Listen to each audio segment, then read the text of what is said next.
Tonight we are going in depth on some of your questions you've either sent in or asked me in person when it comes to sports betting and the coverage I brought you here, especially on Tuesday. Some of you who have likely never met each other in your lives asked me the exact same questions about my story on Tuesday, so let's address the common questions I've received. Here are those questions about my story on Tuesday that you've reached out about. 1. Were the numbers you showed before or after the tribes got their cut of the profits? How much money have the tribal casinos in Kansas made from sports betting? Is any of that money going to programs to help people with gambling addiction? Your specific comments say these apps are highly addictive and ruthless in their marketing. All fair questions, and all questions I'm going to try to give you the answers to tonight. First, before I show my work, let's set the table for those who didn't watch on Tuesday. If you watched the NBA Finals last night, you saw during the game commercials for sports betting apps, especially ESPN Bet, because it's a division of Disney that owns ABC.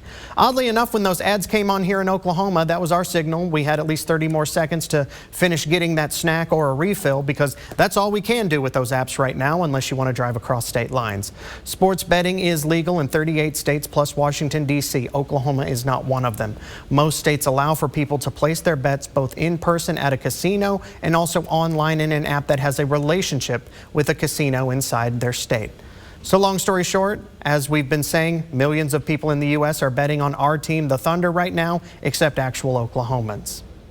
Even if state lawmakers would have legalized sports betting this past session, it wouldn't be legal in time for the NBA Finals with the Thunder this year. And then Governor Kevin Stitt pretty much said, we're likely going to have to wait until 2027 when a new governor is in place for sports betting, because he and the tribes cannot come to an agreement, and he didn't like any of the proposals on the table by state lawmakers. No, not disappointed. Actually, if it was the bill that was pushed by the casinos, I would have vetoed it anyway. So I had a piece of great legislation that I've rolled out a couple years ago that we went through all the different, we analyzed the 30 or 40 states that actually have sports book, and we put a great plan together.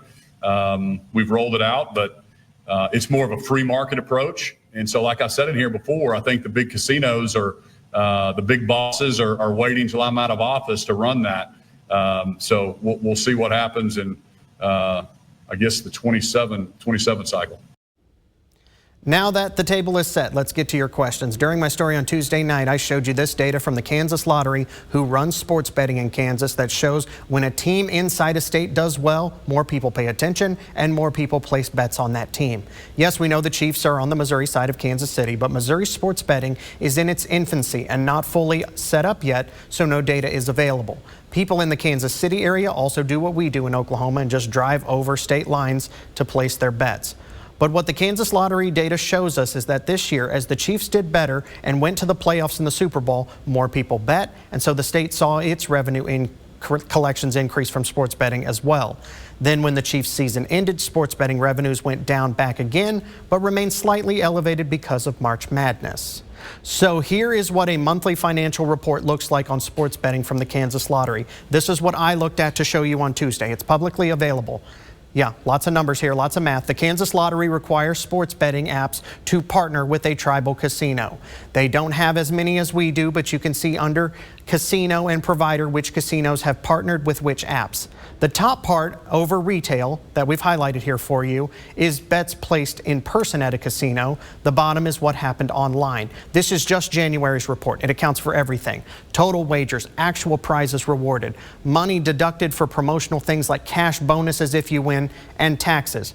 Right over where you see the net revenue, that's what I've circled in red. That's how much the tribes in the state made together. We have to do a little math here to get how much the tribes and their app partners made by subtracting the state's share. How they split that money and used it is their business, but also keep in mind, because of the location of the apps they use and the casinos that are tied to them, some saw more money than others. So let's answer your question. How much did the tribes make in Kansas? The way to answer that question is, how much did the tribes and their apps make together? Kansas and the Tribes still saw an increase in revenue when the Chiefs did well. Here is what the Tribes took home. Last December, the take home for the Kansas Tribes and their app partners was more than $7.9 million. In January, when the Chiefs were in the playoffs, more than $14.5 million, an increase there. Then in February, when the Chiefs were in the Super Bowl, more than $21.5 million was made between the Tribes and their apps to split among themselves. When it comes to the issue of gambling addiction, the state of Kansas also constantly funds gambling addiction services with what is collected from sports betting. The first $750,000 raised monthly by sports betting goes to a fund to investigate white-collar crime. Then 2% after that goes to the state's gambling addiction and education program. 80% of what Kansas raises goes towards economic development, specifically the attraction and retention of professional sports teams. Everything left goes to the state's general fund for education, roads, and state services. With that 2%, there is an official Kansas Coalition on Problem Gaming that has been set up to help anyone on the spot deal with gambling addiction and spot the signs of gambling addiction. It has text-to-chat features as well and resources with the group Gamblers Anonymous. Their group has trained professionals standing by 24 hours a day, and many of the services to help with gambling addiction are offered free of charge and paid for by the state of Kansas.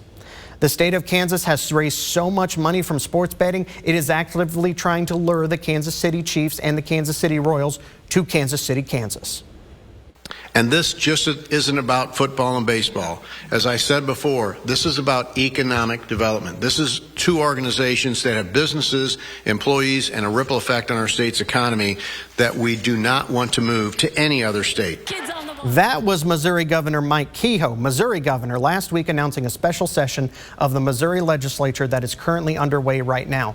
Kansas has given the Chiefs and the Royals a sweetheart deal that will cover a majority of the cost of a new stadium for either team as long as they move within the Kansas state lines. Missouri lawmakers have until the end of the month to counter the state of Kansas before both teams make their future plans. Lots of things to chew on there when it comes to what could happen in our state in the future of sports betting. This doesn't have to be a one-way conversation. Tonight's segment was based off of your questions. I hope you got the answers you were looking for. Let's keep in touch when it comes to things you care about.